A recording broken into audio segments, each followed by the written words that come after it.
अगर पार्थिव बनाया जाता है तो उस मिट्टी में थोड़ा सा जल और थोड़ी सी दुर्वा का पानी उस मिट्टी के अंदर डाला जाता है। अगर कोई बीमारी है, वो बीमारी नहीं जा रही, पार्थिव के 3 क्रम बने। अगर कोई बीमारी नहीं जा रही है तो आप पार्थिव शिवलिंग अगर बनाते हो, मिट्टी का शिवलिंग बनाकर पूजन करते हो, तो उसमें जल मिट्टी में और दुर्वा, दुर्वा बोलते हो कि दूब बोलते हो, जो गणेश जी को चढ़ती है दुर्वा,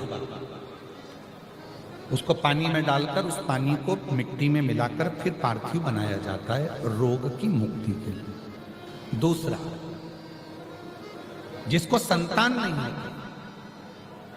पुत्र की प्राप्ति नहीं है, संतान की प्राप्ति नहीं है, गोदी में औलाद नहीं है, कोई छोरा छोरी नहीं है, कोई बेटा बेटी नहीं है, संतान नहीं है, सालों हो गए, पार्थिव रोज बनाती है, तो उस मिट्टी में अगर थोड़ा सा आधी चम्मच, 1 चम्मच गाय का दूध मिलाकर फिर पार्थिव लिंग का निर्माण करें पानी के साथ मिलाकर, तो उसके घर में दूध पार्थिव में डलने से पूत जरूर आता है, निश्चित पूत की प्राप्ति।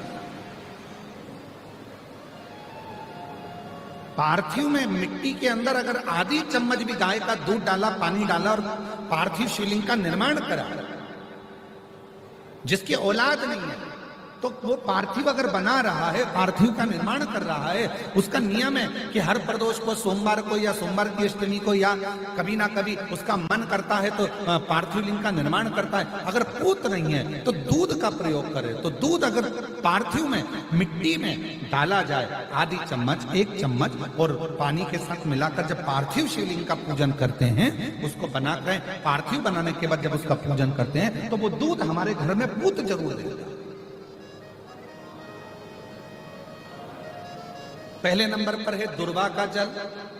पार्थिव में दूसरा वर्णन आया है दूध का डालना, वो संतान दे। तीसरे नंबर पार्थिव अगर निर्माण कर रहे हो, कोई लक्ष्य है,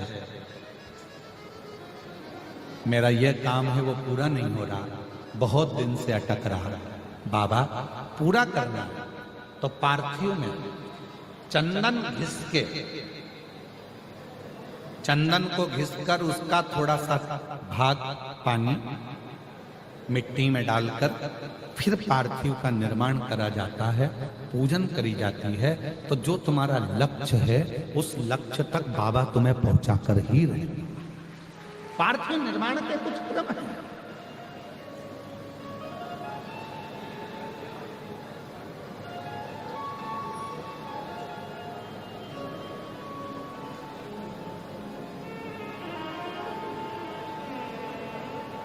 पार्थिव कैसे बनाया जाता है, किस कार्य के लिए बनाया जाता है? कई बेटियां ऐसी हैं, गुरुजी 32 साल की हो गई, शादी नहीं हो रही, गुरुजी लड़का 38 साल का हो गया, शादी नहीं हो रही, गुरुजी 28 साल का हो गया, शादी नहीं हो रही। तो भाई पार्थिव बना रहे हो ना, उसमें थोड़ा सा गाय का घी उस मिट्टी में थोड़ा सा 2 बूंद भी डालोगे तो बहुत है, और पानी से मसकर फिर उसका निर्माण कर कर फिर पार्थिव की पूजन करिए। कैसे विवाह नहीं होगा? भोले बाबा शादी करा के ही मानेगा।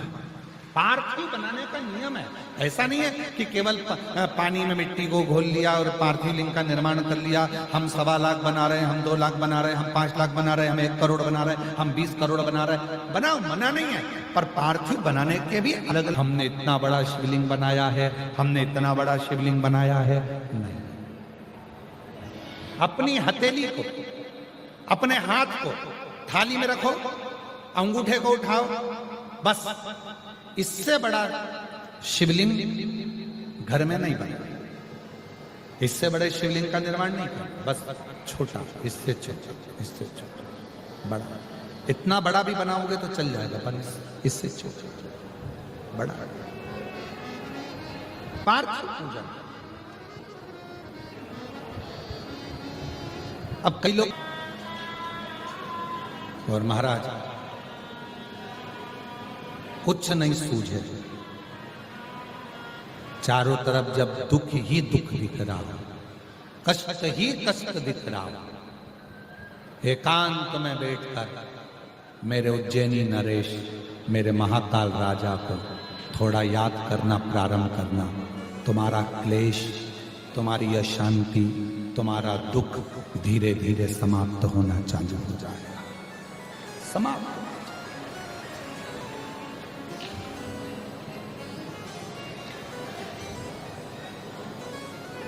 बच्चे बीमार पड़े, कृष्णेश्वर को याद करो। हमारे 12 ज्योतिर्लिंग भारत की भूमि पर जो हैं, एक एक ज्योतिर्लिंग हमको ऊर्जा देता है। दुख है, तकलीफ है, कष्ट है, टेंशन है, उज्जैनी नरेश महाकाल राजा को याद करो। संतान अगर दुखी है, कृष्णेश्वर भोलेनाथ को याद करो।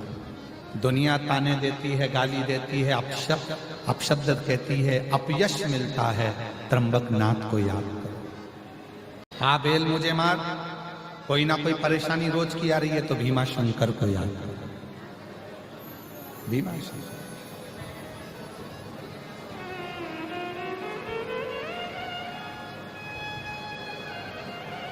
भोजन कर रहे हो, आहार नली में तकलीफ आ रही है, भोजन निगलते बन नहीं रहा, पच नहीं रहा, पाचन क्रिया गड़बड़ हो रही है, एसिडिटी ज्यादा बन रही है, तो देवघर वाले बाबा वैद्यनाथ को याद करो।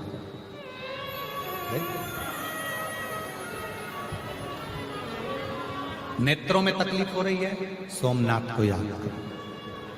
सोमनाथ। शरीर में कोई घाव हो गया, भरा नहीं रहा, केदारनाथ को याद करो। ये जितने 12 ज्योतिर्लिंग जितने भी, घर में क्लेश, बहुत अशांति चल रही है, मल्लिकार्जुन को याद करो। लक्ष्य पर पहुंचना है, लक्ष्य नहीं मिल रहा, मंजिल नहीं मिल रही, रामेश्वरम को याद करो। कैसे राम?